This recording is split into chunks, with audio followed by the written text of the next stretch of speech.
savez, 75% de chrétiens environ ne savent même pas pourquoi ils prient. Et ils connaissent très peu de quoi est constituée la foi chrétienne. Et ils ne savent même pas ce que c'est que la rémission des péchés. Ils ne connaissent pas la rédemption. Ils ne savent même pas ce que c'est que le salut. Vous voyez? Et ce genre de questions,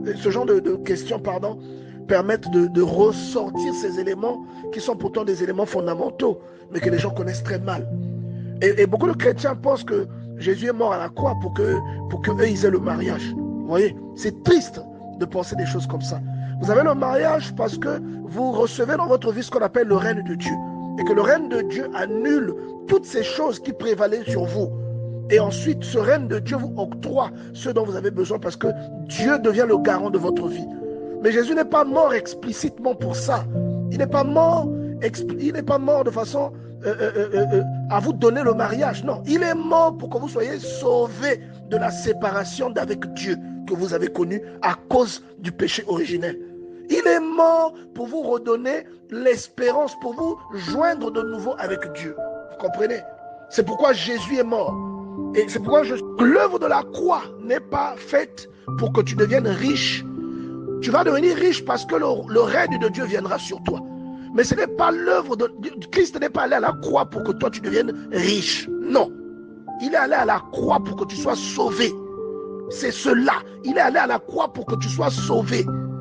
Donc le fait que toi tu crois en ça, et quand vous lisez le livre des Actes des Apôtres, vous lisez le livre des Actes des Apôtres, il y a une illustration, Acte 10, verset 43, qui dit « Tous les prophètes rendent de lui le témoignage que quiconque croit en lui reçoit par son nom le pardon des péchés. » Vous voyez? Et la Bible dit que, la Bible te dit que tu es condamné, en fait. Et si tu ne crois pas en lui, ou si tu ne passes pas par lui, tu prendras une autre direction. Vous comprenez, bien aimé dans le Seigneur? Et c'est ce que l'œuvre de la croix signifie. Ça ne signifie pas que vous n'allez jamais être persécuté. Ça ne signifie pas que votre enfant ne tombera pas malade. Ça ne signifie pas que vous ne pourrez pas vous battre avec une situation. Non. Ça signifie que comme ça vous octroie un salut en esprit. Et quand vous le recevez, il va impacter votre vie. Vous comprenez? Et même ce qui est incurable peut être guéri parce que vous l'avez reçu. Et donc on vous donne plusieurs illustrations comme ça. Vous avez par exemple dans le livre de Matthieu chapitre 13 au verset 30 où on vous dit de laisser croître l'ivraie et le blé ensemble. Mais à la moisson, Dieu dira à ses serviteurs de déposer le blé dans le grenier et d'envoyer l'ivraie au feu. Donc Christ est allé à la croix pour que vous qui êtes le blé, que vous n'ayez pas au feu, mais que vous alliez dans le grenier de Dieu. C'est pour ça que Christ est allé à la croix. Vous voyez? Et il y a des petites erreurs comme ça. Vous voyez, la Bible dit dans 1 Corinthiens chapitre 15 verset 20, mais maintenant Christ est ressuscité des morts. Il est les prémices de ceux qui sont morts. Christ est mort physiquement, mais il est revenu à la vie. Pour dire que ceux qui sont morts physiquement, depuis la création du monde, reviendront à la vie.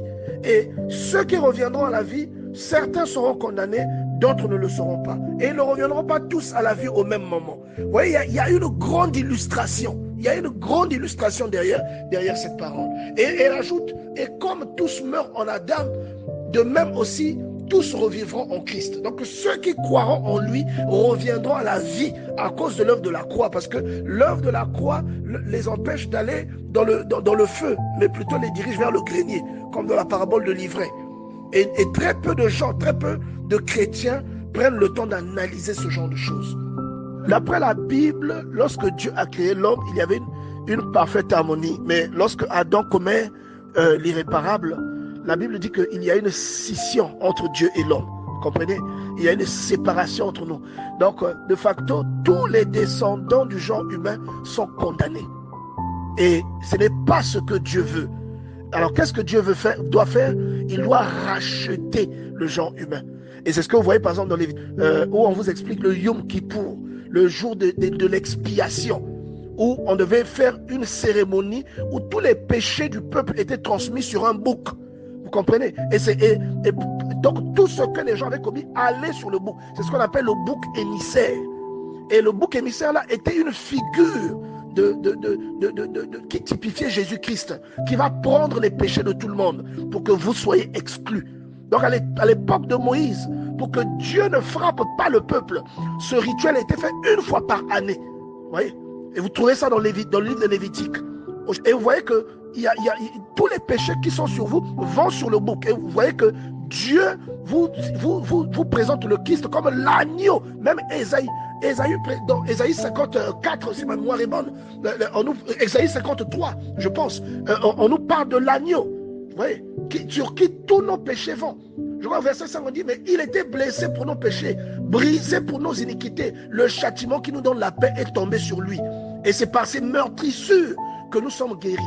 Il a plu à Dieu de le briser par la souffrance après avoir livré sa vie en sacrifice pour le péché. C'est exactement ce que Moïse faisait avec le bouc sur qui on déposait les péchés du peuple. Et donc Christ, en allant sur la croix, t'a évité les temps de feu. Il t'a réunifié avec Dieu. Et il y aura un temps où la mort n'aura plus de pouvoir sur l'homme. Et vous trouvez ça dans Apocalypse chapitre 20. Il a dit tout est accompli. Et les gens confondent souvent dans quel domaine les choses sont accomplies et quelles sont les choses qui ont la prééminence sur les autres choses. Comprenez? Et la Bible dit dans Apocalypse 20, à partir du verset 11, vous allez lire que la mort elle-même, il y a quelque chose qui interviendra qu'on appelle le jugement du trône blanc. Et ce jugement viendra faire le ménage. Et la Bible dit que la mort sera jetée dans les temps de feu.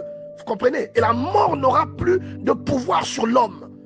Et donc ce temps-là viendra. Il viendra grâce à quoi? Grâce à l'œuvre de la croix.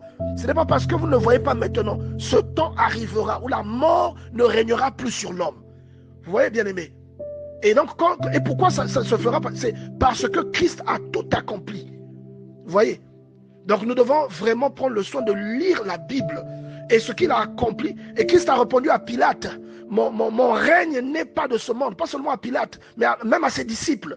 Parce que beaucoup de gens, c'est comme aujourd'hui, même à l'époque de Jésus, les gens croyaient que voilà, le type est venu, il va régner comme on a dit qu'il pendant le temps de son père David. Mais on a oublié qu'on avait dit que son règne n'aura pas de fin. Un règne humain ne peut pas ne pas avoir de fin. Il faut que ce règne-là soit spirituel pour qu'il n'ait pas de fin. Vous voyez? Et donc Dieu, avec le jugement du trône blanc, enverra les uns dans les temps de feu et les autres seront avec lui. Et la Bible dit que nous régnerons sur la terre avec Christ.